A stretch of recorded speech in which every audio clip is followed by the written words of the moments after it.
welcome to my channel. This is Lara Directo again. So this time I'm going to unboxing this box. It's a big box actually. So kahapon guys, we attended the migrant fair. Conducted by OWA here in Baguio Benguet. So, lahat ng mga OFW, kahit matagal kang OFW, you are invited. But, you make sure na mag-register ka if you are there. So, yun ang nangyari. Lahat ng mga pumasok sa loob ng convention, nag-register. Isa na ako doon guys. So, nakuha ko yung 266 na number.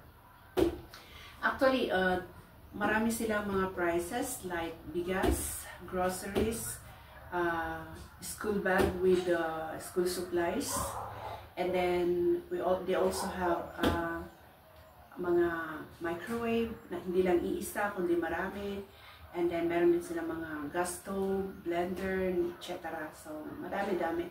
So dalawa yung washing machine, and then ang grand prize is Condora refrigerator. Free din yung snacks in the morning and then lunch. So, swak yung pagkain guys. Busog na busog kami. And then,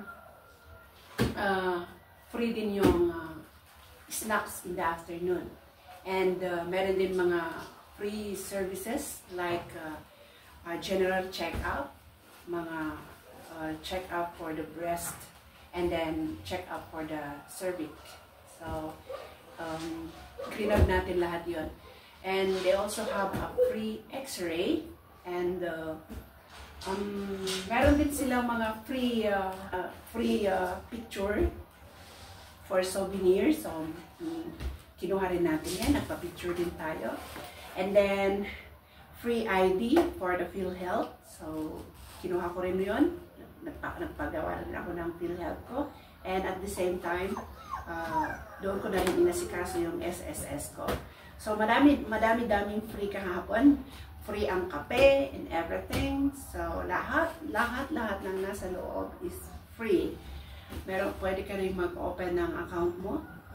Doon sa BDO, Land Bank, and PNB, and blah blah blah. So, may mga free t-shirts din na binibigay ng mga ibang agencies. Like DTI, pero hindi ako nakakuha kasi wala na akong time.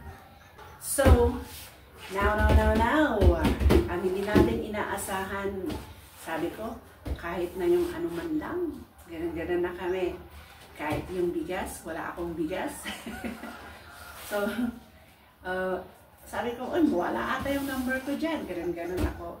Pero, nabigyan tayo ng pagkakataon na mabunot. And yung inaasahan ko na bigas or grocery or kahit na ano ay mas sobra pa yung binigay ni Lord sa akin. So, it's a blessing. Although, sabi ko, yung ref, inaasam ko rin yung ref. Pero, meron kasi akong ref dyan. So, at saka, siguro may darating pang freezer kasi yun ang kailangan ko. Hindi ref, kundi freezer na yung para sa yung pang frozen, yun ang gusto kong ano. Yun ang inaasam ko. Kaya siguro hindi binigay ni Lord yung Condora na yun. Ayan, so ito na nga guys. Second place. So, tignan natin kung ano yung itsura niya. So, gusto ko lang ipakita guys kung ano yung itsura ng laman ng box na to. So, nakalagay dito is washing machine. It's a Midea brand. So, fully automatic sabi niya. Fully automatic. Yeah. Tapos sabi doon, make yourself at home. Diba? So, binuksan na namin to actually kagabi. Excited kaming buksan, kaya binuksan na namin kagabi. Ngayon, bubuksan ko ulit sa harap nyo. Just to share. Okay. Yan. Sa top niya, meron ito.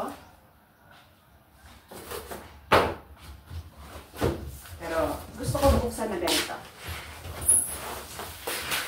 So, ready na ba kayo, guys? Are you ready? 1, 2, 3!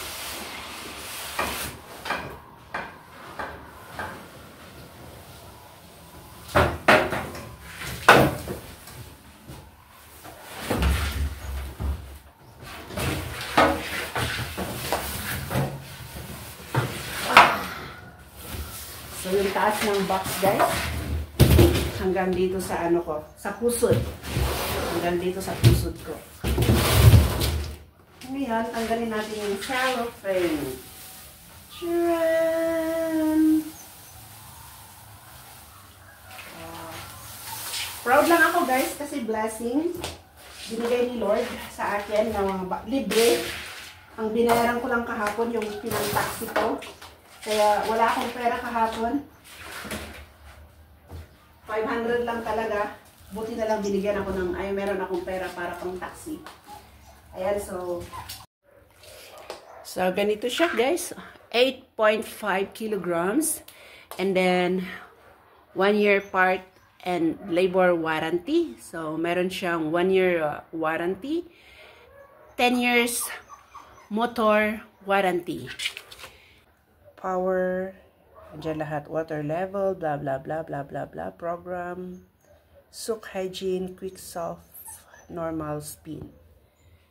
So, parang nanibago ako, guys, kasi yung gamit namin sa Hong Kong is hindi ganito.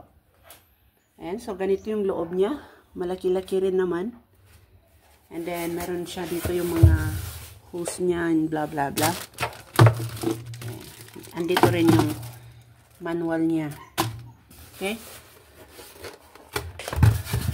Okay.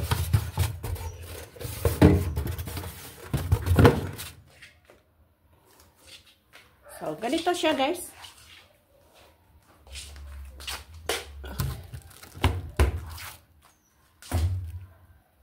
Sabi dito, meron siyang caution dito. Please take out the button foam board in the part of packaging only. Trial operation or washing with the foam board intact will damage the unit, sabi niya. And then, andito rin yung kanyang safety caution. Do not insert hand into the tub while it's still spinning. To avoid the danger and electrical shock, do not install the washing machine and yun! Tama na ako magbasa. And then, sa likod naman niya, ganito siya sa likod. So, ayan, nagpapasalamat ako sa OWA, sa blessing na binigay nila sa akin. Thank you very much at congratulations din sa mga kasama kong nabiyayaan kahapon. Although, nabiyayaan naman lahat ng pumunta doon kasi may mga free naman sila na services. Like yung check-up. Kasi kung magpapa-check up ka sa labas, lalo na pag private, mahal. Yung magpapa-x-ray ka, mahal. Kaya talagang kami noon, kami kahapon, sinulit namin. Kaya doble-doble yung blessing kahapon. So, nagpa-inject na rin ako ng anti-pneumonia. Good for 5 years. So, ito masakit-sakit pa rin. Ayan, pero naging okay naman na. And so, hanggang dito na lang, guys, ang aking vlog. Maraming salamat. Kaya kung meron man dyan mga kapwa nating OFW na nag-for good na or na-terminate or blah blah blah at alam nyo na active pa kayo sa OWA, go! Claim na kayo, guys. I-claim nyo yung karapatan nyo sa OWA, sa ano natin. Kasi binayaran natin yan. And according sa nag-speech kahapon na kung alam mong karapatan mo, ipaglaban mo, kunin mo yung nararapat sa'yo dahil may pera ang OWA. Yan yung sabi ng Madam kahapon. Okay, so hanggang dito na lang, guys. Maraming salamat. Hanggang sa susunod muli. Bye-bye!